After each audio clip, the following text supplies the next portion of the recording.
Hello again everybody and a very warm welcome back to the channel. You join us at a rather cloudy and wet Gatwick on Microsoft Flight Simulator 2020, and as you can see we'll be checking out the brand new soon to release iFly Jet 737 MAX for MSFS 2020.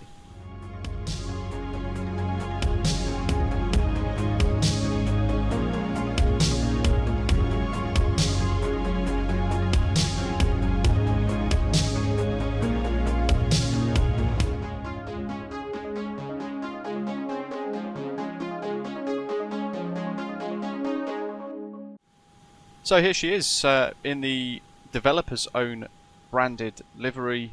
We're here on a remote stand at London Gatwick Airport, and we're going to be sharing my thoughts across the next few minutes on a short hop up to Birmingham Airport, where it will be getting repainted, and we'll be adding this of course to our Osprey Airways fleet in the near future. So those of you who fly for Osprey Airways, stay tuned for that as well. Hopefully you'll be very much looking forward to this. There's no specific release date or price announced for this yet, but this is on par with the PMDG and Phoenix simulation level of aircraft add-on. It is really high quality with phenomenal detail and complex systems. It is a really good bit of kit, and as they've said, a highly detailed simulation of the real 737 MAX8 jet.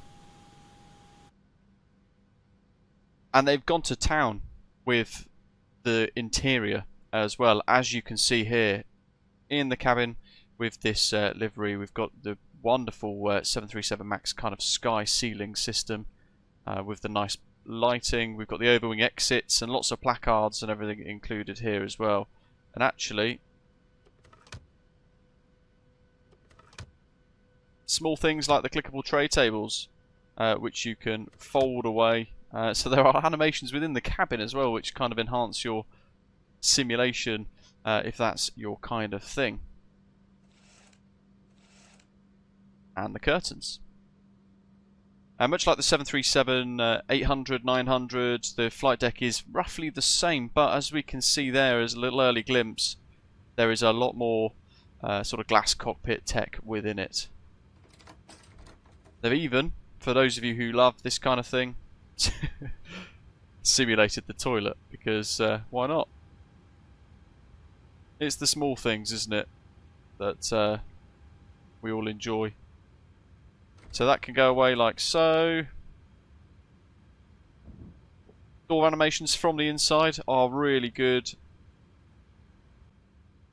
And again, closing.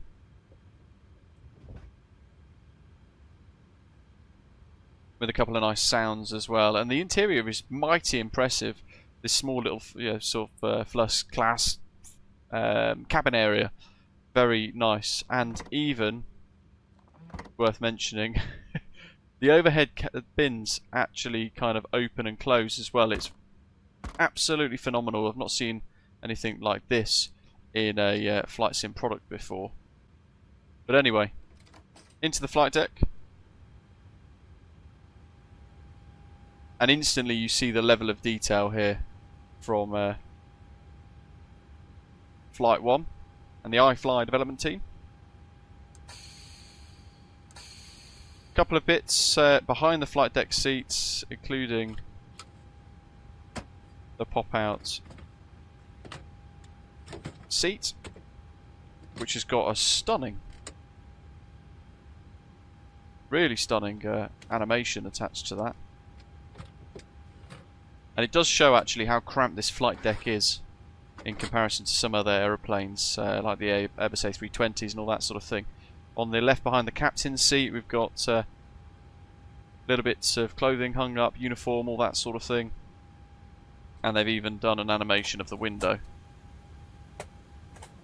which you can enjoy. Lots of stuff to look forward to in this. It's going to be a bit of a whistle-stop tour, because I don't want the video to be 30, 40, 50 minutes long. Of course, we'll dive more into it during live streams in the future as we learn the various different elements of this aeroplane. But if we take a seat in the captain's chair, on the left hand side we've got this EFB. Initially it's turned off. You can toggle it on and it will load up with like a menu page here, and And in the system page at the bottom, that's where you can configure all of your own preferences. So whether you use metric, sort of pounds or kilograms or hectopascals, inches of mercury, whatever that might be, you can set all of that inside this system here, this EFB.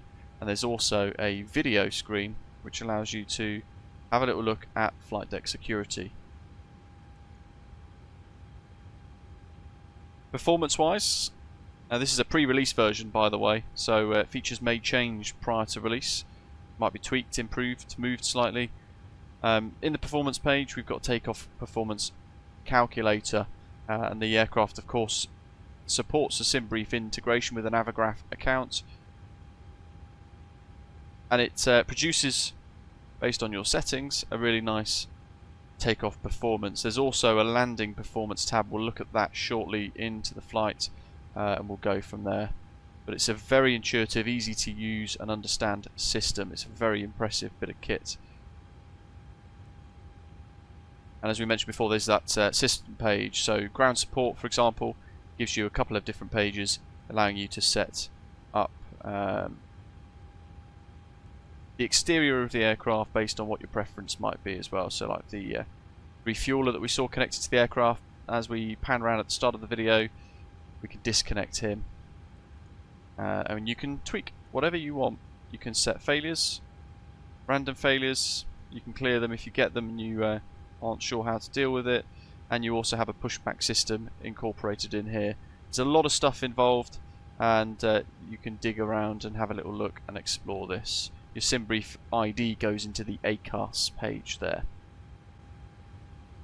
So because this is a short flight, we've pretty much gone ahead and set up everything for the departure, but also most of the data for the descent and the arrival into Birmingham as well. We'll be expecting runway 15 there, and we're using 08 right out of Gatwick. So little bits of final prep from me, and then we'll push back, get us started, have a listen to those startup sounds, and we'll go for a little hop up to the Midlands.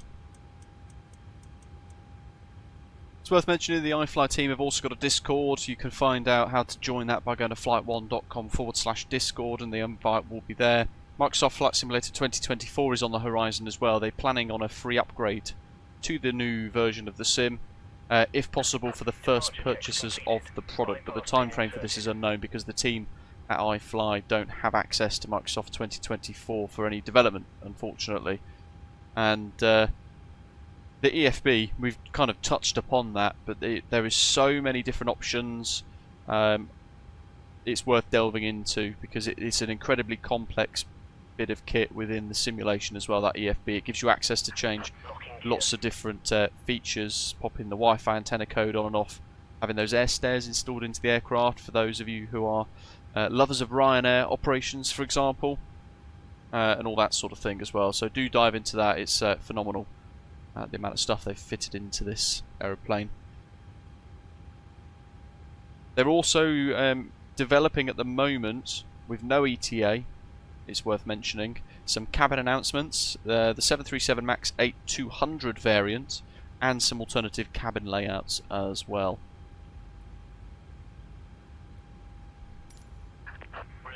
Now I'm diving into this with GSX out of the box just to see how it works. And we shall see what happens. And we've got to take the chocks off there as well. So, similar to that of the 737NG series, but I'm going to start engine 2 first. Mission mode ground, there's our engine display. Love the glass cockpit. And it looks very different to the 737NG, doesn't it? It looks, even though the flight deck looks familiar, it looks so different. Those huge screens. Pop the fuel control lever to run.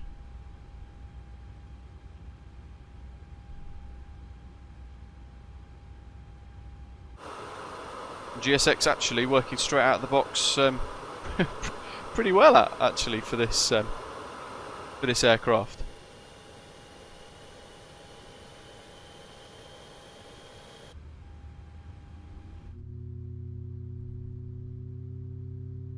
Really good sounds.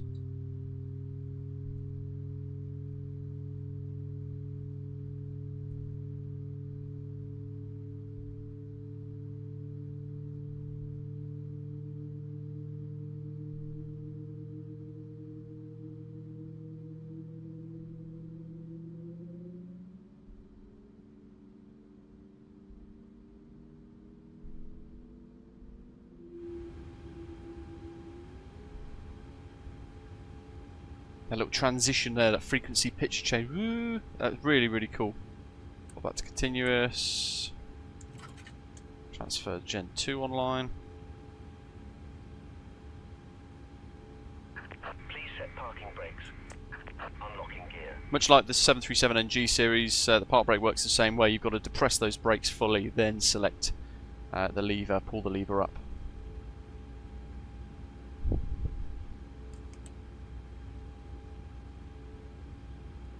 Two different FMSs, they work independently of each other, which is very good as well. I've been enjoying this over the last sort of 24 hours, doing little hops here and there. It is phenomenally impressive, it's really good. This is the sort of competition that we want in the sim world for those of us who love, like I do, those high fidelity aircraft simulation packages. And this is a really good bit of competition potentially for the PMDG 737 MAX. It'll be interesting to see how they compare in the future, although PMDG have just announced that the development of the MAX for them has been paused. Right is clear.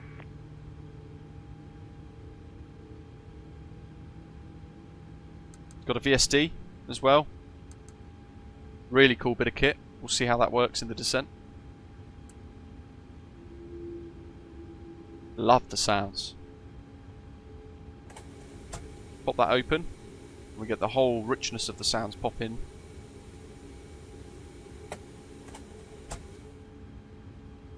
Okay, so that's engine 1 and 2 online.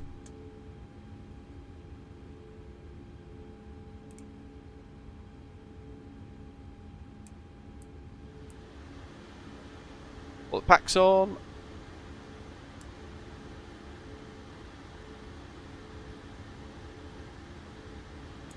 And we can pop that off as well, the APU. Taxi lights go on, and let's do our control surface check. So before we have the little screen down here, now it's selectable with this little MFD system here. Auto brake is also in this location too.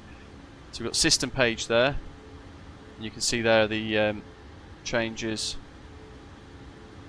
for the deflections of our control surfaces on that display. We need to set our pitch as well to 609. I'll sort our rudders out. So control surface check's always important. 609 is already set, in fact. Lovely, good stuff.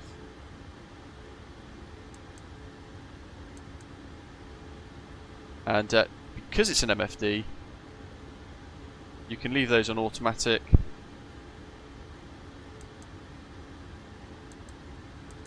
You can kind of configure this to however you want it to look. Really cool. Little change of that. We want LNAV, VNAV, auto throttle. Click.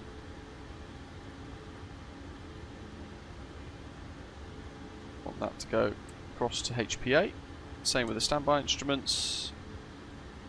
9 and 9 and 9 hectopascals currently. Very low pressure. And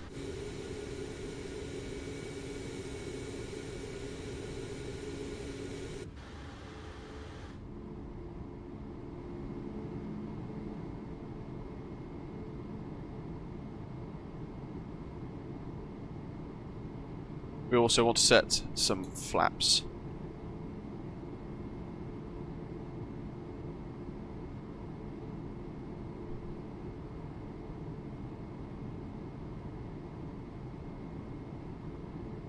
For the extent, I'm just going to pop the ailerons and everything out just so you can see those deflections, and we'll pop the speed brake out as well. Look at that. Even the textures here underneath this looks just really remarkably good, doesn't it? And actually you can see the actuators kind of move there as well. Very impressive.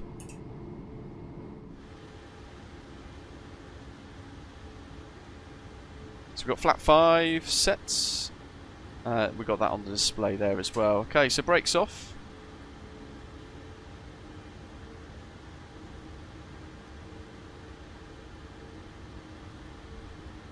Dab of the brakes.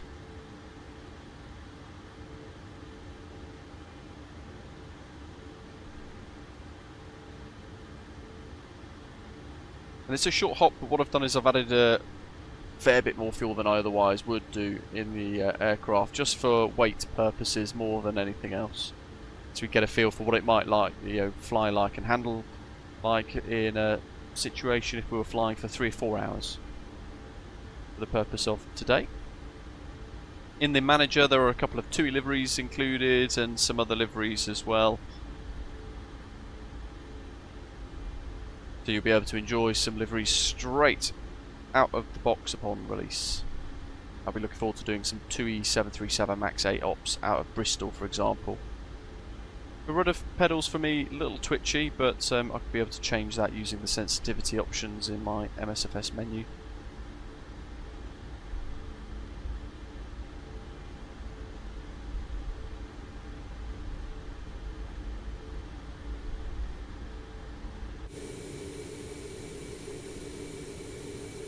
And externally, how good does that look?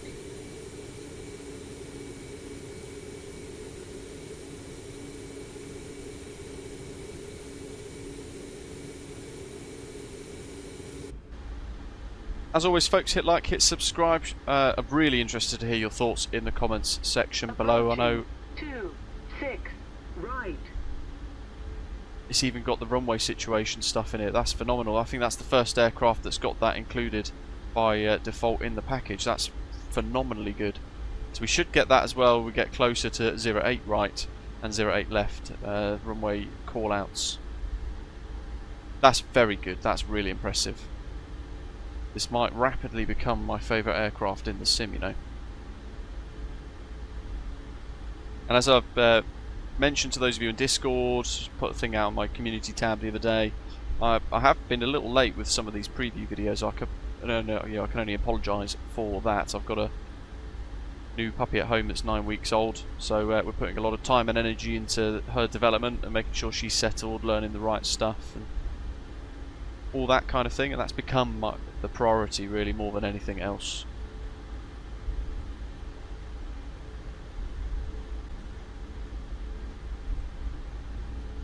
What's really good is they've also got ADF2.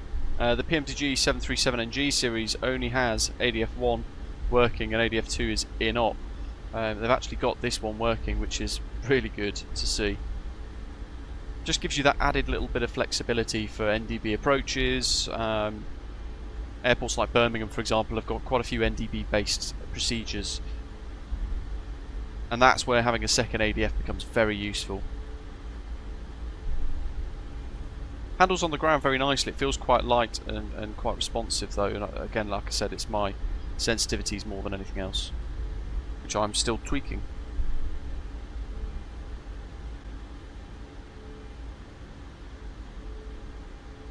See if we get those situational callouts again.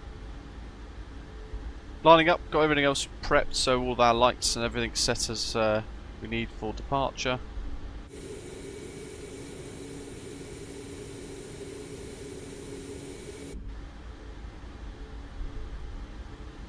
And we know the approach path is clear because we're on 08 left.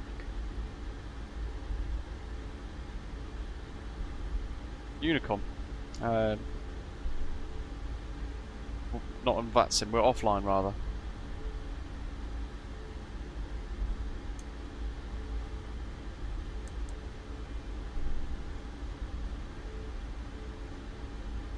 Well, that range ring up to 5. We use full length today, but we are running with a toga departure just so we can see what the power of these leaps have behind them with a flex anyway.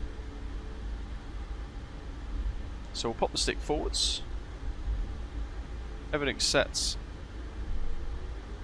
40%. Engines are stable. Toga. Approaching 08 right. Such an impressive feature. Caution on taxiway. On taxiway.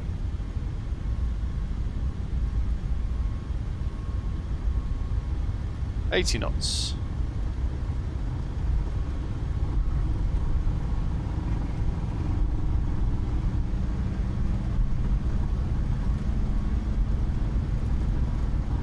V1, rotate. Little crosswind. Sort that out. Rotates wonderfully, that feels fantastic. Positive rate, gear up. And just positioning that to the flight director. Hand flying initially. Fairly stormy at the moment as I record this in the vicinity. Variable winds, all that kind of thing. Through 1,000 feet. CMDA engaged. We've got LNAV, VNAV, auto throttle is active. And you'll notice, unlike the NGs, there is no landing gear indication for like the neutral off position. More internal flights can come off. Don't need the logo lights.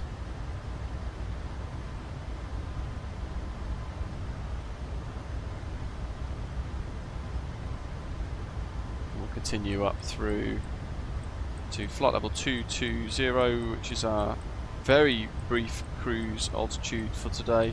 Not 100% convinced we're going to achieve it, but we shall see what happens. And again, like the other jets, you can just do altitude intervention to bypass all of the constraints along the way.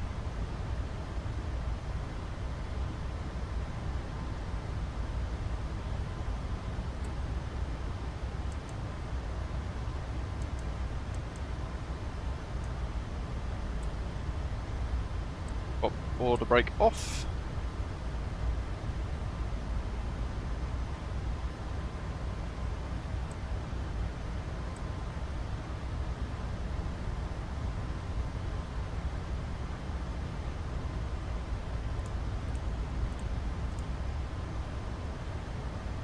And into the cloud.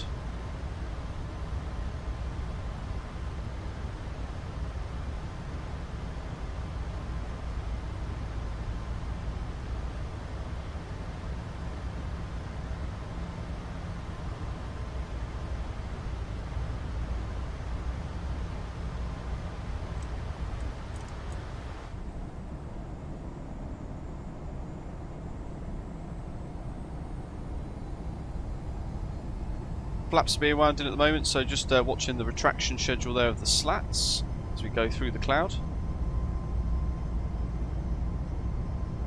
And those strobes have got a nice effect there, they're reflecting out into the atmosphere beyond the aircraft.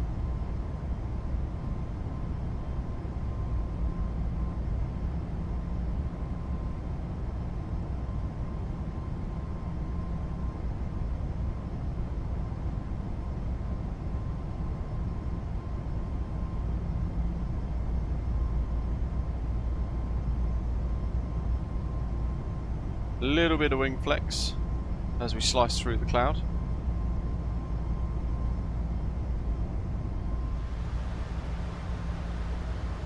That is absolutely spectacular, look at that punch out there, brilliant. 2-0, 146 for the approach.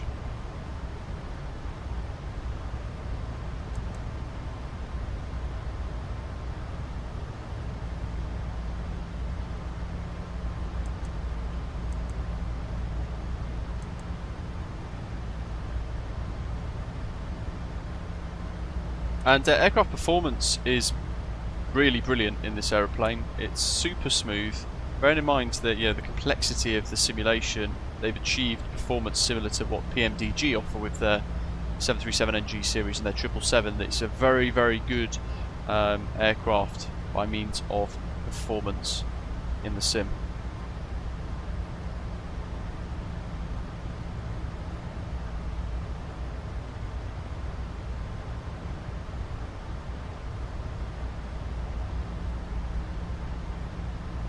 Copy FMC data just to get the landing dispatch here. 15, we're going to go for config 30, air conditioning on, anti-ice off, brakes, auto brake 1.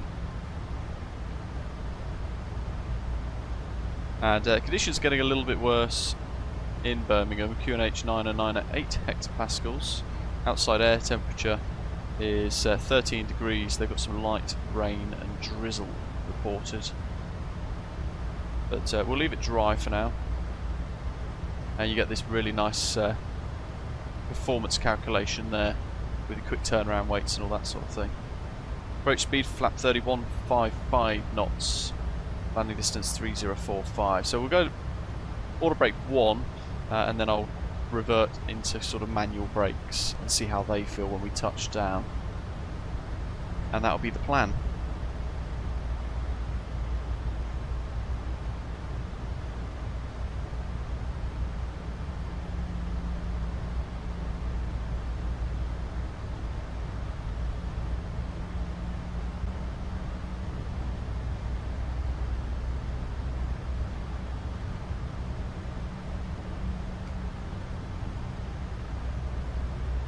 In here we're going to select our relevant approach speeds, and we can see the data that we put in earlier. That's all nice and accurate. It's a quick flight this, so top of descent comes moments after top of climb, and that's just a nice way of increasing the pressure on myself, making sure we cover as much as we can in this video. Much like the other Boeings, if you wanted to pop in a fixed wing, for example, you can do so really effortlessly, like so, and you can also pop in a hold if you want to, for example at Oscott, 1 minute outbound, 263, inbound course, 267 with a right turn.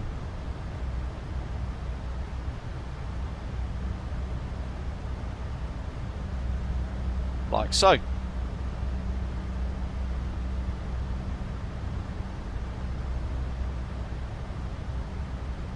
So generally a stunning simulation of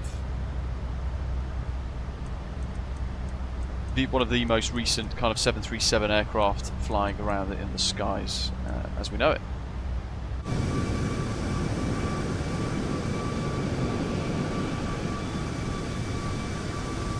And as we climb up briefly, I'd naturally want to say a massive thank you to the iFly team for sending me a copy to preview for you folks in the flight sim community. Overwhelmingly, as I said at the start, this is a pre-release version, but I'm overwhelmingly impressed with what they've created here. It is absolutely spectacular, and I'm looking forward to seeing how it develops in the future going forwards. So I'd very much like to see their MAX9s and things come out potentially in the future as well. Some stutters in the sim there as it's loading the Great Britain World Update stuff below. Headed over London Heathrow and London and all that sort of thing. Like, look at that, it's just spectacular, isn't it?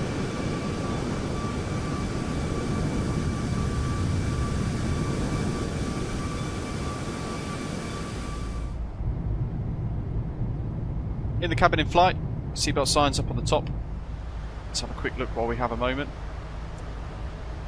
For top of descent, pop them off, seatbelt signs are switched off, and you can literally open any overhead cabins you want, any of the bins if you wish as well. Top of descent rapidly coming up on us, so back down. I'm going to set 7 LNAV VNAV 146 on the box for both. That's Honolulu, so I'm going to pop that onto ILS 1. I'll need to remember to pop ILS 2 into active mode when we get a little bit closer. Keep the heading bulk moving like we do for the other Boeings. Speed brakes arm there, nice and green, nice and bright. We've got various different things there. Speed brake extended, do not arm, nose gear indications here, and we've also got cabin altitude warnings, takeoff config, and glide slope inhibits / warnings. There, all nice, prominent, able to be seen. We'll do another master caution warning recall. Got one on that side as well if you didn't see it.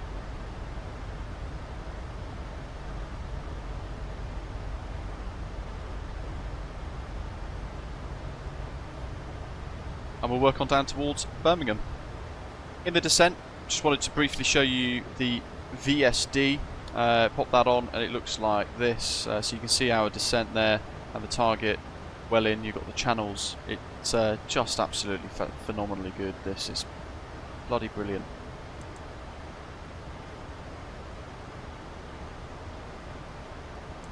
And you can just flick that across if you want to, so you can see the engine stuff on the right hand side as well. You can just about keep that visual, but it will give you the nice big massive map as well, and actually the VSD becomes huge if you do it this way too. As always, we get established on the ILS, we'll let it fly most of the way down, and then I'll hand fly the last little bit, just to see how she feels, how it handles. And it is worth mentioning as well, you can hide this. So it's quite big, it's in portrait mode. You can just press the screw there as a click spot to hide it, and the edge of the clipboard here brings it back. Targeting well in. There's the hold that we put in earlier around Oscott. It is also worth mentioning, because the cabin simulation goes further, that you can actually open and close as many blinds as you wish. So if you want the aircraft to look even brighter, you can open up the tray tables in the business class cabin. You can do loads of different things. You can actually spend a fair bit of time just kind of fiddling around and enjoying the cabin environment here, which is rather nice. Now as we get closer, we've got Honolulu just displayed ahead of us there, a VOR, which we are tracking VOR 2, and we've got the little blue ADF needle up there just twitching away because we're also tracking the Birmingham NDB 406 at the airport as well. We've got those two fixed rings we've spoke about, and we're closing in on our hold. We've got the two little green circles for some decel points. Both the LNAV and the VNAV are bang on in this aeroplane. So you can, providing you've got it set up correctly, completely trust it to do what it's supposed to be doing. So here comes the hold. We're going to sort of enter it, fly the first leg, and then as we get to Oscott, exit the hold, and then route up to fly an extended downwind and work towards the approach. And we need to descend down to 2,500 feet. But first, we need to decelerate.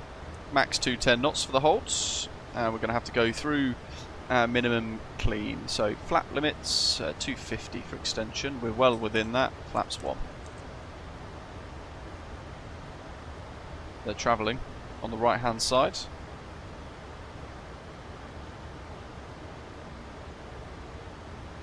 Flap 2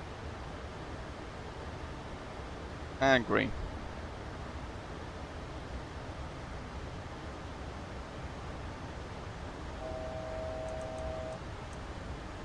And we'll see how this plays out with the hold. Wholly confident in it though. Okay, so speed's good, 7.5. We're almost at 7 for Grove, but we won't be going there. And Oscott for the hold.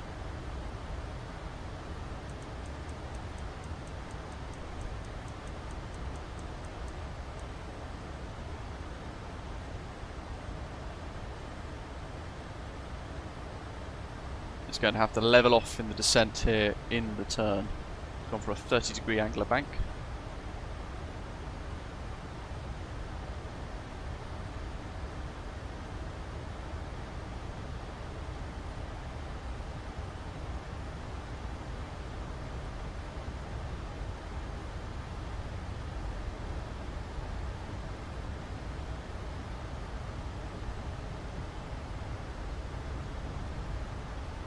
And it's gone tight because we've got this 20 knot now as we're facing it. Tailwind pushing us in the curve. It's absolutely bang on, look at that. We're heading out that tighter inner line first for the hold. The other bit is the leg to Grove before the discontinuity, but we won't be using that one.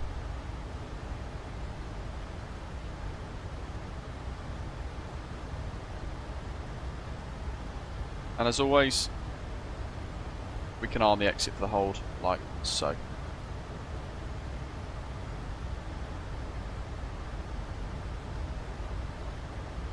Let's do a little bit of route cleaning up.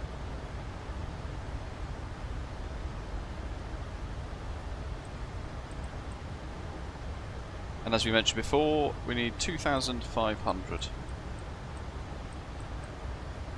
So I'm just going to set this up, leave the holds, and get us to the approach. I'll see you there. Just want to show you this as well very quickly before we establish. I've got the wipers on because we're going through a load of cloud and some rain at the moment. As you can see, they're actually effective. They're doing stuff. There's all the rain there washing off the side of the aircraft. We've got the wipers currently in the faster position. can change the different speeds and all that sort of thing as well. Really very impressive.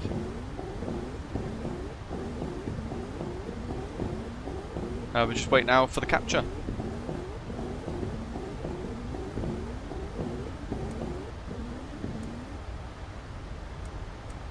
We can park them for now. We'll use them on the ground. Okay, so we've got locks captured. Glide slope still armed. Let's bring her down to 180. Lap 10. 10 miles. Gear down. Lap 15.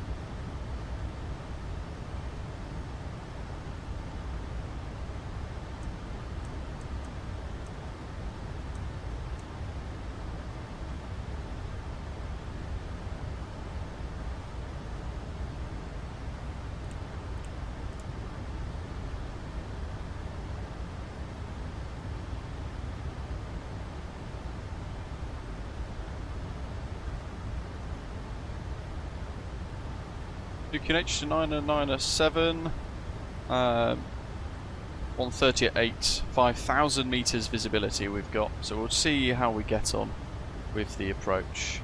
I'm just going to pop that into heading mode, 149. And we should get glide slope capture any second. CMDB on as well for dual autopilot, single channels active.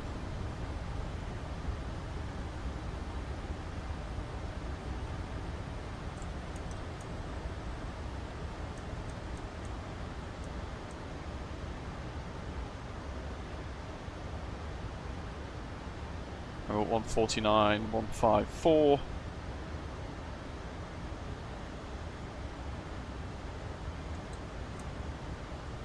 And we'll set flap 30. 160 till 4, dear me.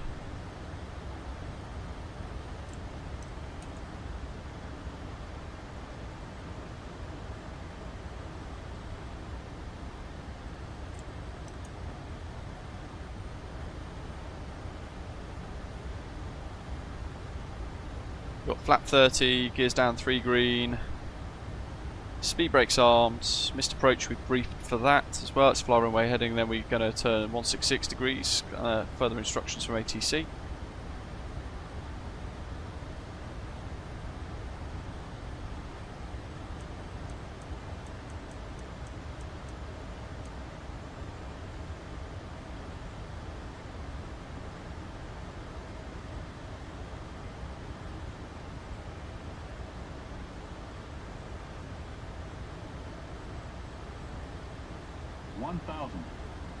Very low visibility here.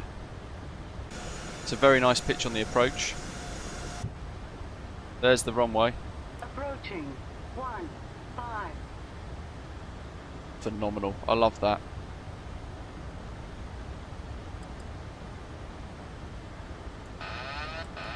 Autopilot off.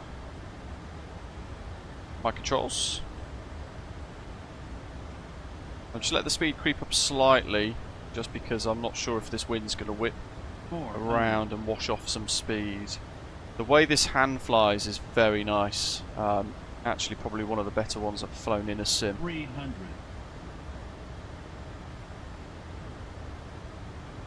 It feels perfect, folks. I don't really know what to say. It's just phenomenally good. We don't know what the price is. Glide slope 100. There's the glide slope warning, just so you can see that in action. Glide slope 50. 40. Glide 30. Slope 20. 10.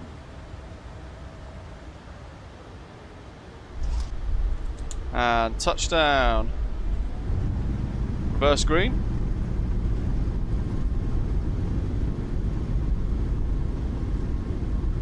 Look at this weather. Crikey.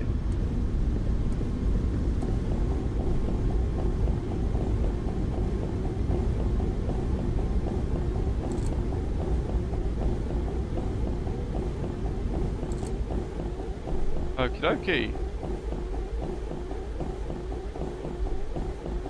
And get rid of the reversers. Yeah, rudder pedals definitely way too sensitive for me currently.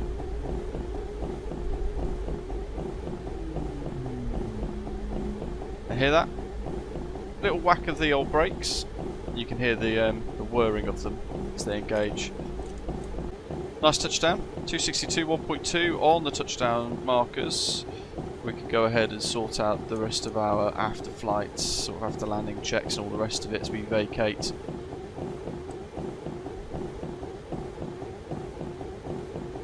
Switch that engine transfer box back across. That's a matter of personal preference. Some airlines in the real world will dictate that the pilot flying needs the instruments in front of them, but again, it's whatever you prefer really in the sim. Look at this weather, it's horrendous. Look at them strobe lights reflecting off the ground there as well. Just going to leave them on for a moment longer.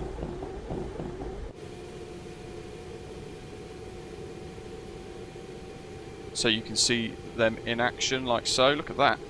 Phenomenal.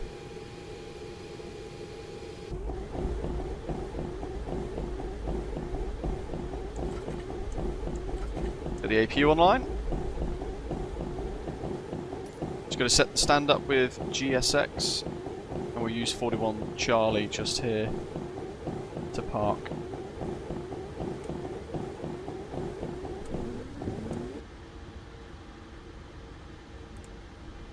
Actually, the APU's on bleed. Lights off. Get rid of the master caution because we know what that's for. That's the dual bleed, and we'll turn in. It's got loads of blinds and things as well, folks. Those of you that fly around in sunnier climes than this.